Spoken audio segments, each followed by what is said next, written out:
Voilà, donc ils appellent ma musique et puis bah oh bah tikali. Ceux qui vous appellent ma cassité pour les kaka moko ata ozanaka ceux qui banani ba adete mpui ceux qui sais pas ba wasenga ba kufa ba kana ba musique wala frère. Au moins il faut que kabwana na ba to ba ngo asina parti na Satan.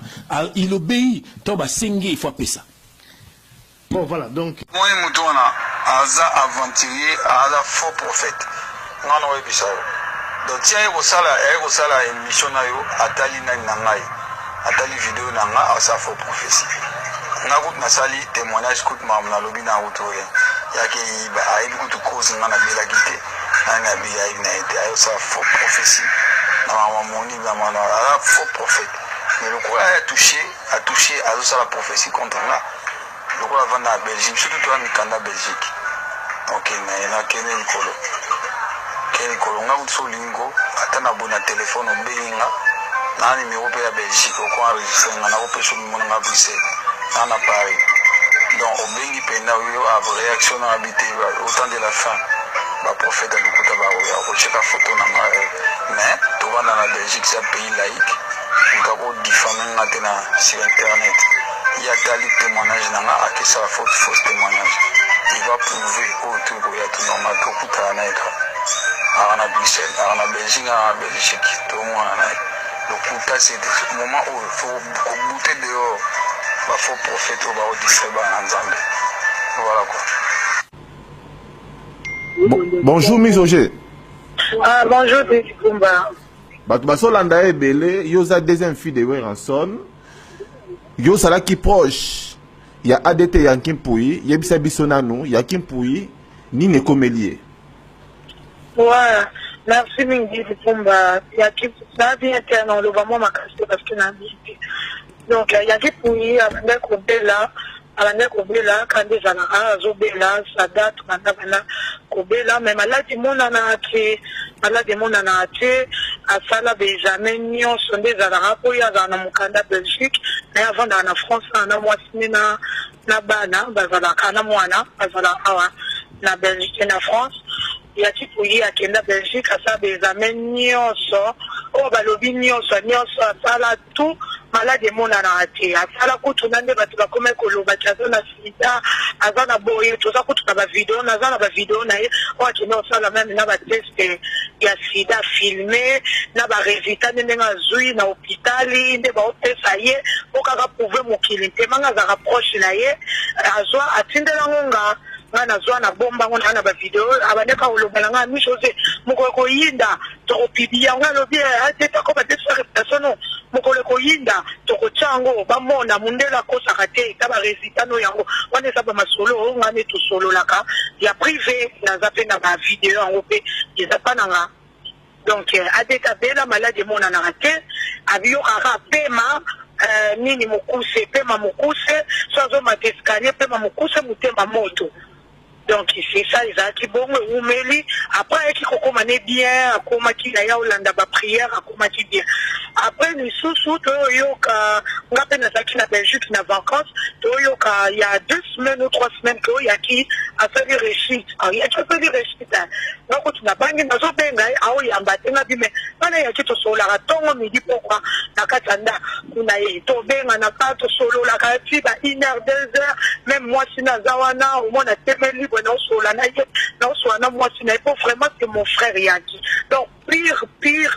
yanga ya osakanati ndeni ya kazo benga ke boya o rappeler ngate d'habitude à rappeler na mona ko rappeler ngapé 3 jours oh mi José na mona ki appelle na yonga bi oh yo lelo rappeler nga kuna kanisa ki kanda na kanye nyenga ko yo rappeler nga lelo te mais ça pexina ba téléphone ba téléphone alobi ke na tika ba téléphone pona mutu et ça la passe il faut na pemisa ba téléphone na ba ordinateur na ba WhatsApp tout faut na pemisa ya romoni tema yo za mutu na nga na rappeler yo mais na zopela na sala ki un peu réussite mais na lingi ba tuba yeba te na za anga ça va ba bi yo lo ba ka bi no lo ba ka ça va après ça va au mona et aussi ba na ngote na lo ba kine ko ma bongo te na ça va wa bi OK et collègue abe na raté na ni to sola chaque jour après na rappeler na moni a rappeler nga te nga ko to na ko silika nga bi moni a tete a rappeler te moni a boxing a gogo e collègue na ndenge te Tangoke à Kofi. Donc, on a salaki 2 semaines dans l'hôpital. À salaki malaise. À salaki malaise, on a mis l'hôpital à la Jolie. L'hôpital à la Jolie, qu'on a, à l'hypothèse avec un pompier. À Oyo Kabakramp, on a mon tout. Ba pompier bi mo boye bi ba makama ba mitu pasana ba yaka na bango te ba olobaka ba bosa nini bo me la dolipani ba yete tellement zo la te azo ka bien azo mona kaka bien te azo mona kaka bien te azo mona bien te azo lela azo ka bien te ka ba crampe mo tout passe azo mona ka bien te si moi sina benga ki ba proche na e ne ba proche na e ba yako kende na nini comme on est dans l'hôpital libre à mener l'hôpital dès le moment même l'hôpital ne va loger à faire 2 semaines l'hôpital donc ça va donner que sola nanga menga rappeler ki ngana a bomber la ki penga za ki ne l'hôpital dès l'hôpital ba kangie 2 semaines avant d'akuna azo pakaka bien te azo mona bien te maladie pe zo mona na te ba ça des examens nyos abimi na des examens na il y a Belgique ba ko comparer ba examen za te ba ko kangie de o azana sel muki maka cancer que azana cellité nande ba yo pesa pese so ba kif parce que maladie mon ate maladie bon ka mon na ba ebelo ko traiter parce que maladie mon ate bo traiter mutu ndereni kala o mamona ki makase après Amérique ndenge zalaka akoma kine savande ba o ba ponga ça fait 2 semaines, 1 semaine et demie sur la tête dans un hôpital wana après nande long na 4 heures aye ko kufa on a confié dans un cas de biso de le long on va faire de la zone de la mort qui ça va mettre à Kim Kabongo biso tout que na biso mort donc c'est ça confié d'aller mon kiri donc bah c'est pas lui qui a confié donc c'est ça nous on le faisait quand on a lobby explication ya wana ba ba loba ba loba bo ka bo finga na bino de bo mesana on la petite explication za mazomo na likolo ya ki akufi abilité ezaka ba makambo ko sera spirituel ezaka bizarre ba donc on compte ba détails ya ki maladie zate donc c'est ça akufi na nzamba za lokumu nzambi mo mutu alingaki donc quand le ko lobate na OK na mort kuna soki tout va bien peut-être trop ba image inde tozaso batbozala ibanda parce que nzota moweli soki na batona tiake ite na koki ko filma ngote woni sana marate mais mo ba image soto okuta batu na ozwa ndeka ke ozala donc eloko lobuga ngota kufia zamba zoka lokuma tikinai lekinae o abenga mwasi na molimo nde babambela nga ye soka benga na telefone miso ze mwasi na molimo mobali na molimo ngane to benga na mwasi molimo na mobali molimo akeye tiki mwasi na molimo donc oloba te yaki akufisi toi alors oloba te bibipo mi José za na calme eza problème la rabatunyo surtout azaki mwasi na mobali na molimo te azaki kaka ndeko na yo il faut olongola déjà le Coran à ça moi c'est molimo te azape kata déjà langage wana à partir d'aujourd'hui à partir à tout de suite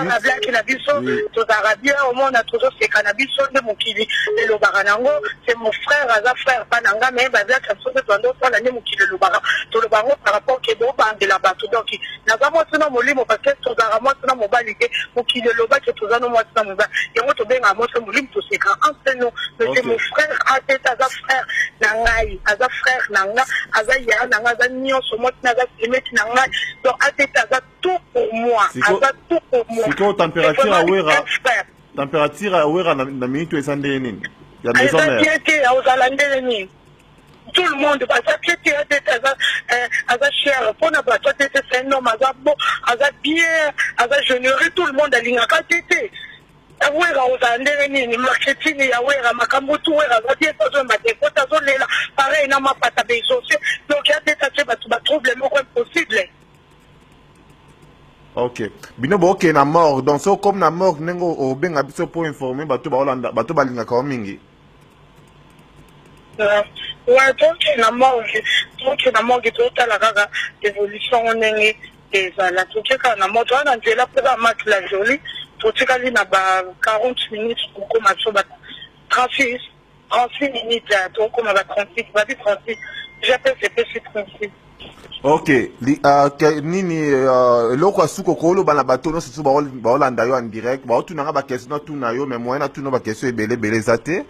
eyo eloko nini okoloba na bato nyonso tu oyo bazolanda yo na minute oyo mi José la reine.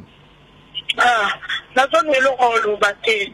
baolela na biso malamu bango mpe mpona eza mpe bonheur na bango malamu oyo mpe soki eza liwa nzambe nzambe azwa lokumu me soki eza moto ya mokili ye mpe akowumela te akolanda po te aza likama motu te nyonga motu te aza garso moko aza bien azalaka bien na motu tu alingaka mwasi ya motu te asalaka buzoka te te azalaka fidele na mwasi ne bana nayeba te te nayebaka te te ata na likangu te ata na eloko te donc nayebi eka na mwasi na ye atitio aza jeune fille alirelate nayebi mwasi ne ye wana alingaka mwasi ne babenganaka basheri baninga mwa ko tozoseka te oka sheri nga te aye bolingo na mwasi na yo donc ça fait mal atiki mbana donc aza père de famille bofinga nzambe azwa lokumba lobi soki ezwi tsako ndeke koseka te po biso nyonso toza likolo ya nzete donc ipase ezwi ya te te oyo yokisi mama na ye aza vivante eleki mama na ye akunda adete akunda mama na ye mais mama na ye azokunda mwana na ye ça fait mal bofinga boloba problème eza te adete ndenge azalaki malamu nzambe mpe azoyamba mpe molimo ne na mopete nyonso azopema na mopete eloko oloba eza te didi dipumba parce que ça fait mal moto akufi azalaki no malade namoni na bapage ya polémique bozofinga motu bozoloba ba n'importe quoi biso toya baproche naza leki ya adete esa passe nakolinga jamais ata dete akufinga nakolinga motu moko taloba mata dete afinga dete nde na defanda dete azala vivant nde mpe na kodefendaka ye toujours po akufi te adete aza artiste so tozomona bilili atie te tomona bavideo atie te aza toujours na biso donc nana oyo oloba te bofinga problème eza te nzambe azwa lokumu toana eloko oloba te akei c'est tout. Merci beaucoup mi José la reine zala na kimia tokozwa prochainement ntango makambo ekokita moke. Merci beaucoup. Merci napesi bino nyonso mbote donc naa natanga mbote te batéléspectateur tout bana maison mère nyonso mekondoléance na papa nanga Weranson l'honorable Pacho Panda toute la famille Mapata José Gladys donc bana maison mère nyonso famille atete ya Kipuli sakara de kuta papier de presse na bon atandi comme on a comité mekondoléance biso tout donc merci mi José, au revoir. Au revoir. Merci na bato balandi biso wana ezalaki mi José la reine deuxième fille de Weranson ndenge ye moko akonfirme yango aussi kokonfirmele biso la mort de ADT Yankin Mpoi donc nazozwa mpe Sankara de Kunta oyo mpe azala biso déjà azokose préparer parce que boyeba azala bappel tellement ebele donc Sankara de Kunta tozosola na ye mpe makambo oyo il y a liwa, il y a ADT parce que selon l'information autour n'a pas insisté que information ezali ADT Yankin Mpoi nde mi José yemonga otolo belango awa que ADT Yankin Mpoi na hôpital bana komona maladie te mais bambumezo bima azomona banyoka donc ezalaki vraiment maladie moko anormal suspect loba. Donc maladie yango ezalaki visible te esali ke na hôpital bazongisi na ndako et puis ndeka mi José otoloba awa o sentir na ko sentir pema azoko komata na escalier te azoko olia te azomona pema mokuse moteme ne selinge kata donc bilo wana eza ba symptômes moko ezo lakisa déjà que ça ne va pas donc liwa mususu ekoya brisque mais liwa oyo oyebi maladie te oyebi te soki eza nini donc ADT moko palekaki na kati ya bavideo na ye alobi ke depuis ye azokola boye atikala ta komela bakinini te mais maladie oyo ndenge ye moko azomonela déjà vraiment trop suspect donc abandaki kosenga prière na bato ebele baprier mpo na ye mais dommage ADT otika biso donc wana eza bainformation oyo biso Congo France torelie yango mpona toya kopesa bino donc ADT Yankin Mpoi n'est plus aza lisusu te akufi donc paix à son âme. En tout cas bon ça l'a toujours connecté tozwa Sankara de Kunta kala mingi te le temps to bongisa ba question nyonso tuna ye parce que ye pe lokola za moko ya bato ya Weranson lisu ya Weranson na makambo oyo ya koloba yango nde o Weranson apesi ye ayebisi aloba na kati